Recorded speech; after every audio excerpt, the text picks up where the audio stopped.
What's up guys, D-Base out here checking in. Today we're doing a little repair video on a 03 Chevy Trailblazer.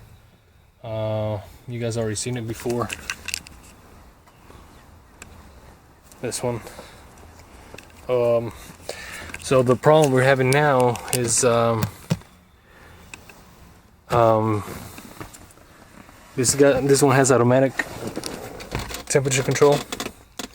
So when you turn off the vehicle, the blower motor stays running. No matter what you do, you turn off the key, cycle the key on and off, disconnect the battery, whatever, the blower motor stays running. What I mean by disconnect the battery, you would maybe, think the computer controls it. Maybe it would reset the computer, but it doesn't. It stays doing the same thing. So anyway, I thought I'd do a video, show you guys how to fix this problem. So the way to fix it is it has a resistor block, or in this case, since it's automatic controlled, it's called I think a blower control module, which is pretty much some transistors in there controlling the speed of the fan. But anyway, this is already took it off, but I'll show you guys how it came off. This is it right here. This is the piece. This is the heatsink that the transistors are attached to, which it gets really hot because there's a lot of amps going through there, so it needs to be cool. And usually what happens is maybe I'm not sure, but I think it might be the gate side that gets damaged on the transistors and it gets stuck, or it might be the control side, I don't know. But anyway, I'm gonna go ahead and show you guys how to take it out and how to fix it. Okay, so in order to fix this, you have to go ahead and take off the bottom plastic that's under here. It's two screws that hold it in, one here and one right here. You take this little clip off, which goes to the airbags. Looks like usually airbags are yellow plugs. Just unclip it, don't unplug it, just unclip it and pull that plastic off. Once you pull the plastic off, you gotta go under here and let me see.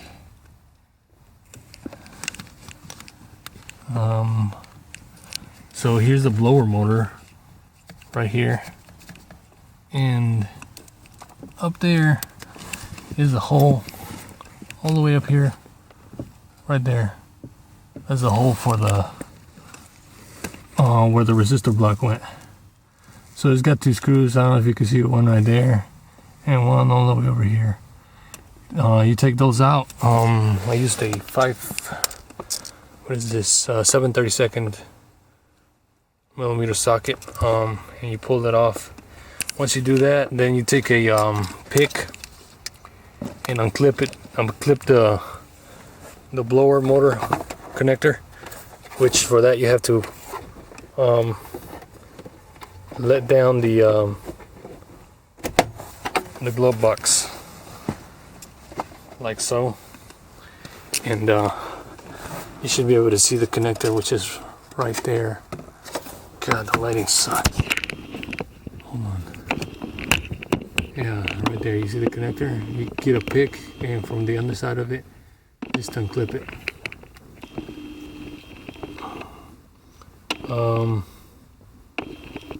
Once you do that, then put the glove box back up, because you won't need it right now. It just gets in the way. Hold on, I'm trying to turn my light off. Okay, it's off. So once you take it off, obviously you have to get a new one.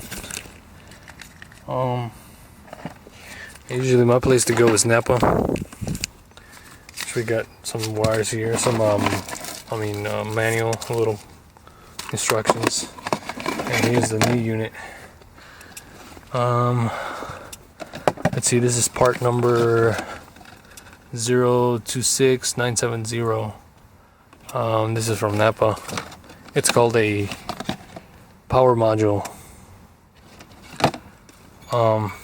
So here it is, as you can see. The heatsink is actually, I would say, better because it has more fins I think it's able to dissipate the heat a lot easier. But yeah, this is the unit, and it comes with a different harness. It's not original. It doesn't work like the original harness. This is where the power comes into the module. And as you can see, it's 3 prongs right there. This one has, this one for that one. So you have to cut the factory harness here, which applies the voltage, and splice it into this aftermarket. And it should work. Always make sure your wires are long enough, because you don't want to do all that work and then it's not going to reach. So as you can see, we got plenty of wire left. So I'm gonna go ahead and show you guys how I solder this together, and we'll go on from there. Okay, so this is our wire that we have to splice. So I got my wire strippers here from I bought these at Home Depot. They are plain tools, really good ones. I use them for a lot of electrical stuff I do in the houses. So yeah, always disconnect the battery when you're about to you know, splice, do anything with the wiring. Make sure the battery is disconnected, or in this case our fuse, we pulled our fuse, so we can we're safe to do whatever. As long as you don't ground out any of the control wires, you're good. So we're gonna cut the power here, we're gonna cut our ground, and then we're gonna cut our control wire that comes from the, I'm not sure if it's the PCM or the BCM. I think it might be the body control module that controls this. But we're gonna unravel this a little bit. That way we get, you know, plenty of workspace. And then we strip about 1/2 inch of wire insulation.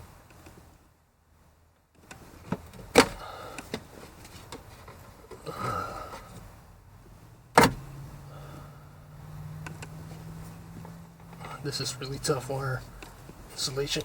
Wow, man.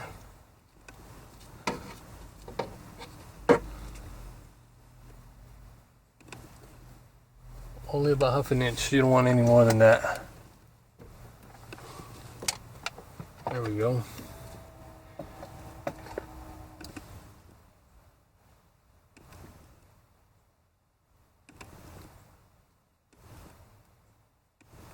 This tiny wire right here.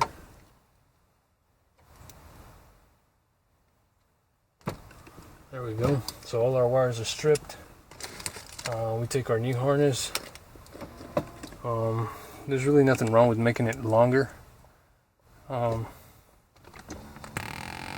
Nice. I'm using the controls on the seat to control my tilt on the camera. But anyway, strip these also. These already kind of come referenced with a they're already cut, so can't really mess up on it. But yeah, just strip the insulation off. Alright.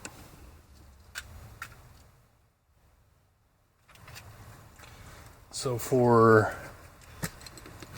soldering, I use this butane soldering iron. It's made by Burns-O-Matic. It's great. I had the previous version, which is this one. Great also. The only problem with this one is it doesn't have an igniter, so you gotta get a lighter or something and light it up. The good thing about this one is that it has a lot of storage for the butane. It has a big container on it. This one, it looks big, but it's not really big. It doesn't last as long. It would be nice if Burns-O-Matic would make this one hold this much. That would be great. But other than that, it's awesome. Already shot some butane on there. So the way you start it is you press this little button here, right here, and then you pull down at the same time. As you can see, you can hear it. It's on now. So I'm gonna let that warm up, and let me show you guys the other stuff we're gonna need. I use this solder flux, the tinning flux. It's made by Odie, and this is the one you find at Home Depot. Make sure it's this green one. This one's the one that seems to work the best, and it's lead free, so always get the lead free stuff.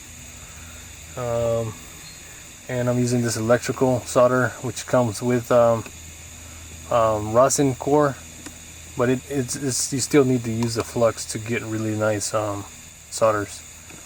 So I use this. I bought this at Home Depot too.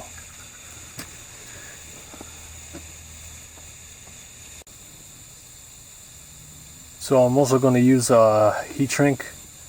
I bought these from Harbor Freight. They come in a pack like this, really handy. Yeah, so I'm gonna use some heat shrink. Make sure you always put it in your wires before you start putting the flux on, because some people tend to forget, and then it's gonna be a problem trying to desolder the wires and get the thing to work.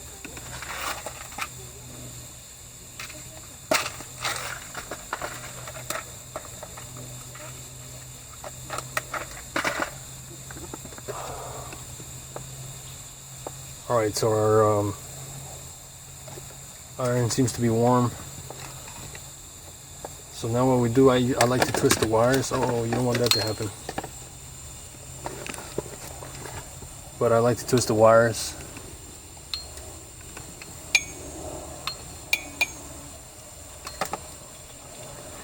Make sure they're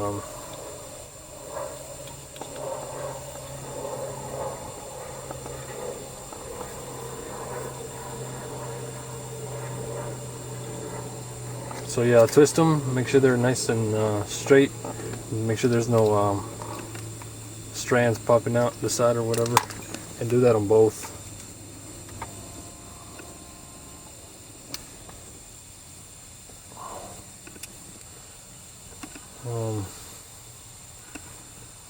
Alright, it seems to be good. So once you do that, once you twist the strands up,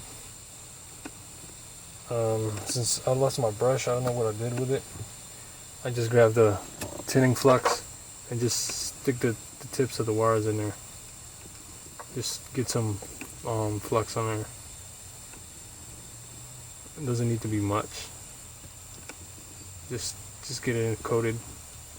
All of them. You gotta do both sides of the harness.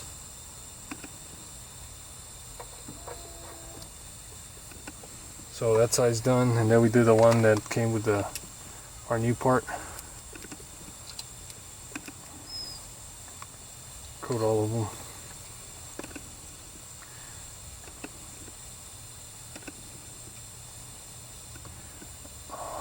There we go. So now that everything's coated, make sure you put the cap back on this thing because it's messy. And when you're getting ready to solder, always put the solder on the tip of the iron, and then you come to your wire and just put it on top of the wire. Since this is a thick, really thick wire, you need to leave it on there for a few seconds, and if you need to, just leave it on and put some more flux on, more solder on there, because it's probably going to need more. It's a pretty thick wire.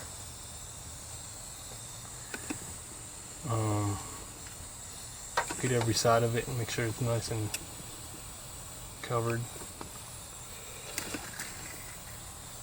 And do that for all of them.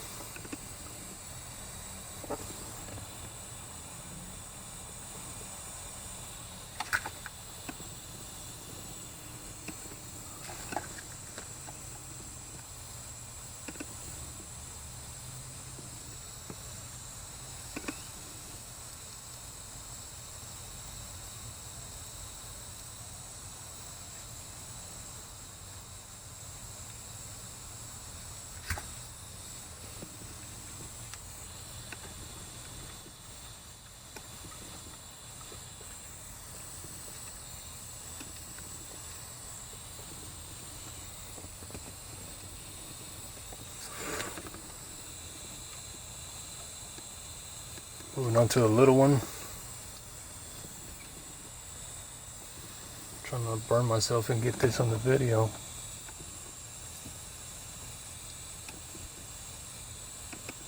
Okay, that's good.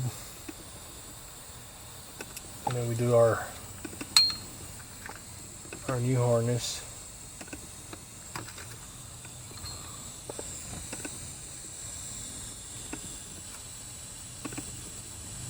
Focus, you stupid camera.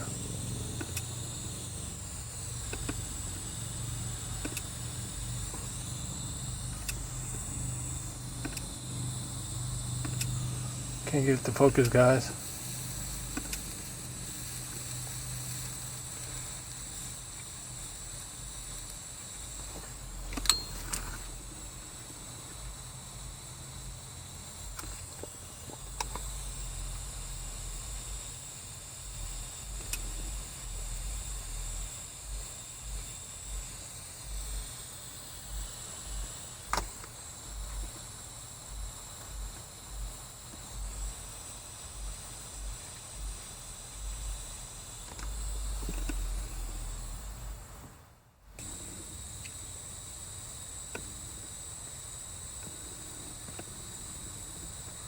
Now we got to join the wires together. So the way I like to do that is just butt them up. I mean, put them next to each other, and hold a soldering iron. And once one side starts melting, it'll start melting the other side. And you're good to go. Sights on.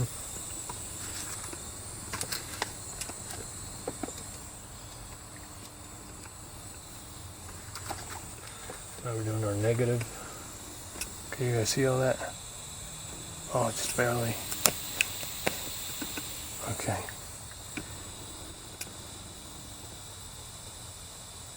You need to try to heat both wires. As long as you do one, once the solder melts on one of them, you should be able to get to the other one to melt the solder just from the heat of the solder itself.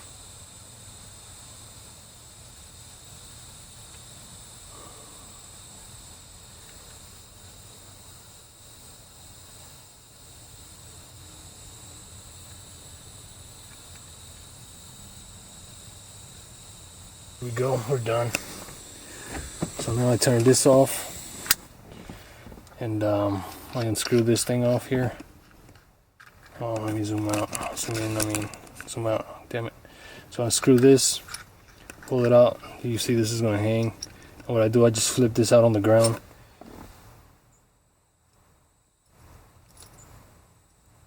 And then put this back on here, because I'm going to use the torch to melt the heat shrink. As you can see, yeah. Just butt them up. I mean, put them next to each other. So just let it cool for a little bit, and then we just hold the soldering iron. Slide our. And once one side starts melting, it'll start melting the other side. You can see heat shrinks on there. And you're good to go. And then just. This is marine grade heat shrink. So it melts even better.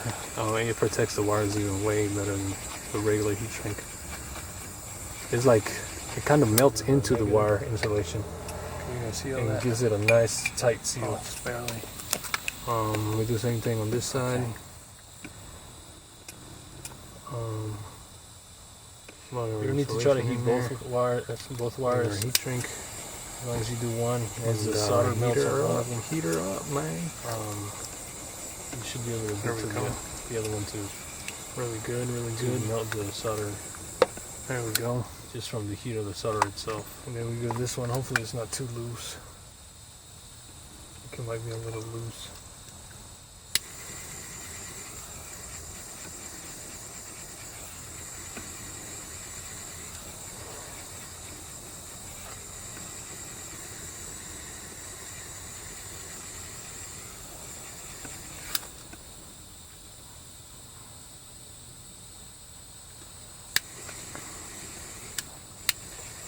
Okay, it's good.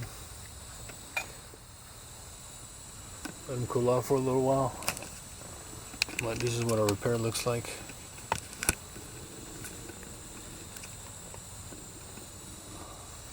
See, pretty nice, clean, tight fit.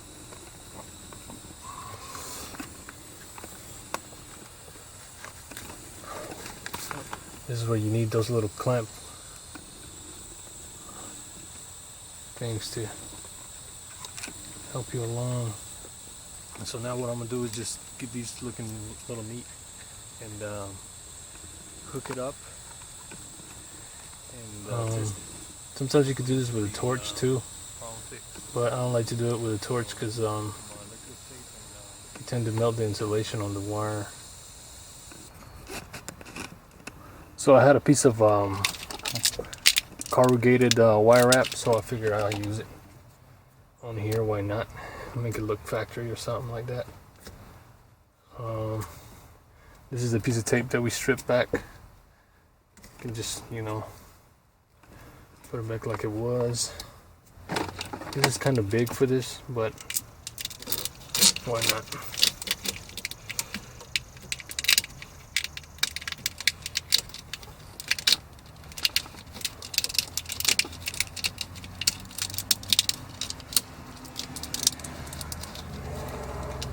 So at the ends, I always leave about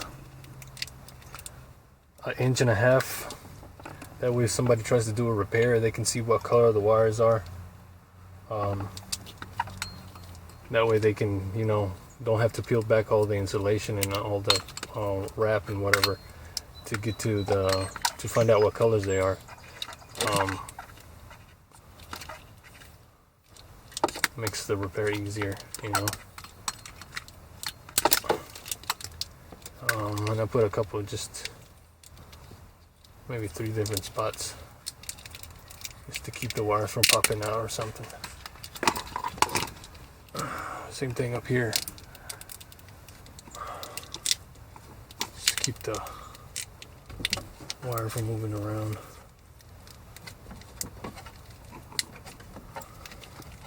There we go. So we're gonna go ahead and shove this thing up there. Make sure it has this foam washer here. This prevents leakage around the unit of air. So we're gonna shove this up there and then we'll hook up the wire afterwards. Use a torch to melt the heat shrink, as you can see. Yeah. Now we'll just let it cool for a little bit. Up there to the module. Yeah, we just it has a reference slider, so you can't really put it on backwards. Heat shrink up. Here, hopefully you can see. You can see heat shrinks on there. All right, and then we push this up here. This is marine grade heat shrink, so it melts even better. It protects the wires way better than the regular heat shrink. It won't hang down. It's like it kind of melts into the wire insulation and gives it a nice tight seal. And then we'll open up our box again. On this side. A lot of insulation in there. And our heat shrink. And reach for a wire. Heater up, man. There we go. Really good, really good. There we go. Not sure if I'm going to be able to hook it up with one hand, guys. I think it might be a little loose.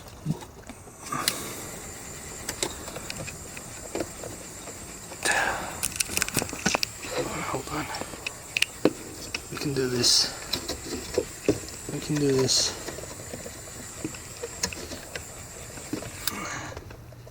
It's almost in there. There we go. Okay, it's good. There we go. As you can see, it's in there. All I do is push it in, bam, click in there. So our wire is in, our blower motor wire is in. See, pretty nice. Now let's check and verify that the problem is fixed.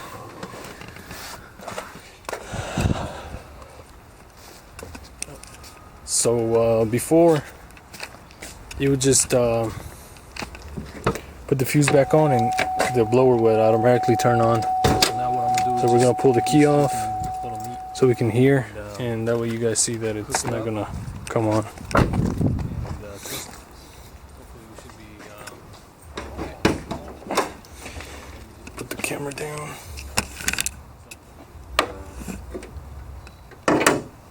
Alright.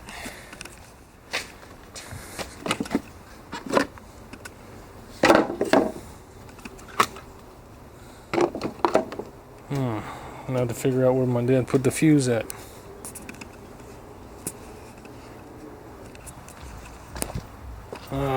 Where's the damn fuse?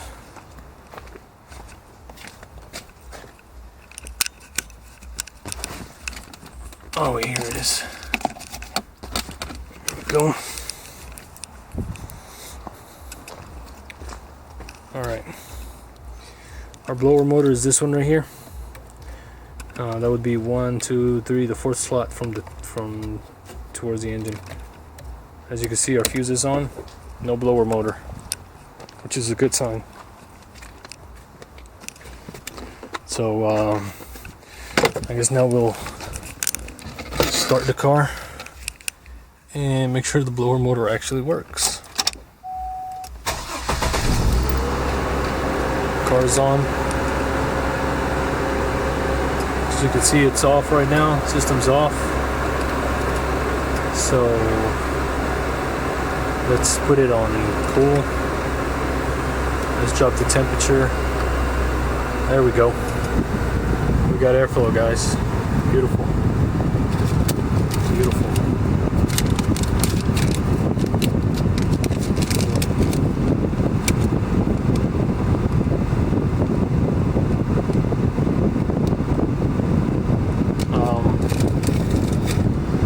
Always cycle the speeds. Right there is max. God damn, this thing blows. Ready, watch. Holy shit. I just cycle the speeds.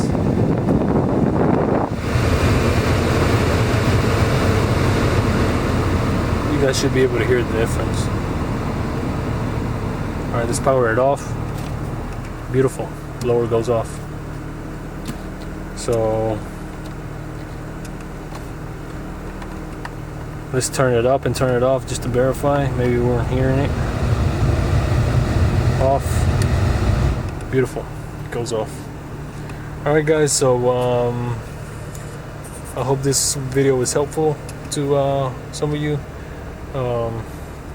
And maybe we could get rid of some of those stupid comments about me not being able to solder. And yeah. So I should be uploading the LS swap air conditioning bracket install and AC pretty much install on the Camaro. So be sure to check the other videos if you're new to the channel. But if you're you know, my loyal viewers, just be sure to stay tuned for that video. Yeah, I'll probably upload this one first. So yeah, hope this video really helped you guys. Make sure you hit that like button.